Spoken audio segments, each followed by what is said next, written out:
Welcome to the Tunbridge Wells Borough Council What We Do podcast.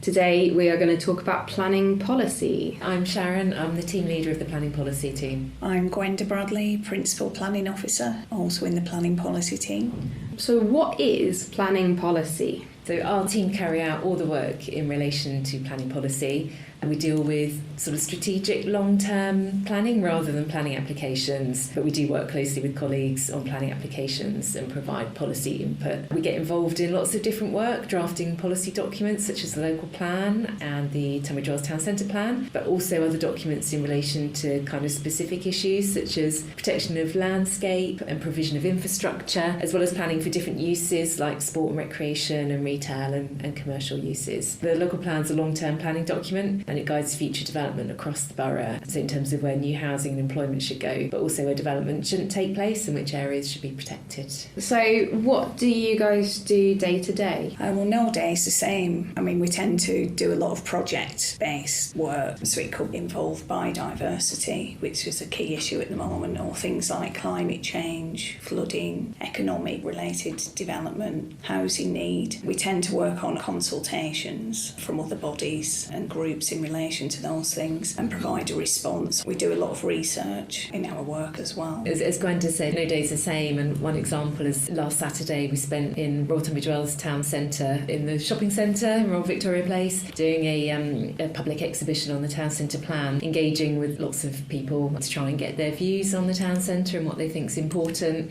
trying to engage with different groups of people, older people, young people, and we're also doing an art competition with young people to design their dream town. So the town centre is one of the big projects that you're working on at the moment? Yeah, we've got the local plan for the whole borough, which is looking at development for the whole borough. Then running alongside that, we're doing a focused plan on Royal Tunbridge Wells Town Centre. There's lots of other pieces of work that other members of the team are doing as well. So we work with lots of statutory bodies, as I've already mentioned. I'll be working on a consultation that we've received from central government about changes to brownfield land policy, but I'm also working on a Kent County Council document at the moment, their minerals and waste local plan. So it's very sort of varied. How can the general public feed back on things like the local plan? It depends what stage of the plan that we're preparing. The local plan is in quite a late stage at the moment, so this is quite a formal means of providing input. But people can make comments online. We have a dedicated online portal, or emailing, or just writing into us. On the town centre plan, because we're at the early stage of that work, it's quite high level sort of visioning at this stage. So we're sort of inviting comments from people in a number of different ways. Some of it would be through our portal as well, or online, but also we've got a short survey for people if they don't want to read all the document and they just want to engage in a simpler way, but also just come along to the events and chat to us. Some of it is, people want to see more street trees and greening of the town. Other people want better sort of connections and linkages across the top and the bottom of the town. So these are all things that we're taking on board as we develop the plan. So Sharon mentioned a short survey that will be available through Instagram, and that's something new for us, just to widen the demographic more and hope we get more input from younger people especially, and families. And we're also doing some focused events for young people to get them involved. So we've got an art competition on the go for 5 to 18-year-olds, and then we'll be doing some focused events in the Amelia so we can approach young people and ask them for their input and what they really think about the town centre, as well as a pop-up event on Calverley Precinct at School Is Out time, again to really engage with young people and make them feel involved. How did you come into planning policy? I did a degree in geography. A lot of planners have a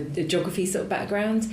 I did geography and environmental policies, and then I did a graduate placement within a planning policy team and really enjoyed it. So then I did a master's degree in town planning. So I've just developed since then, and I've had a range of different planning jobs, both within local authorities but also in private consultancy, and I've worked in a local authority abroad as well in Australia. It's been a really good career for me. Yeah, I did a degree in town planning, urban and regional planning, as well as a postgraduate qualification. Again, I've got a real interest in the environment and geography, particularly sort of a human geography background. Did that over a course of 4 years, and then I got my first job in development management, which focuses on dealing with planning applications and did that for a number of years before starting work in planning policy, which I've been doing for about 7.5 years now. But it's been really useful having the development management background, because part of our job in planning policy is providing policy advice on planning applications to the case officers. But it's good because you can train on the job as well. I did my master's degree part-time, so I worked at Tunbridge Borough Council,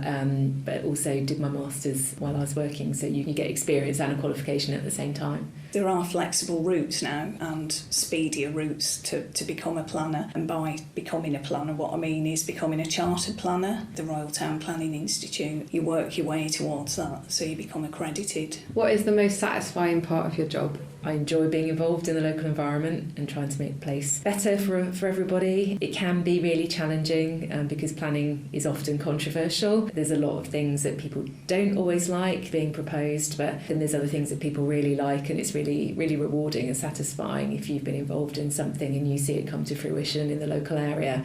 It's about making a difference to and influencing what happens in the local environment and working with a range of different people and bodies to achieve this. And I think democracy is key, and it's a big part of achieving what you want in the local environment, and that's why I've always worked for local government. And I think we're lucky in Tunbridge Wells Borough that we've got both an attractive urban and rural environment to work in and to really sort of work with and achieve great results, as Sharon says.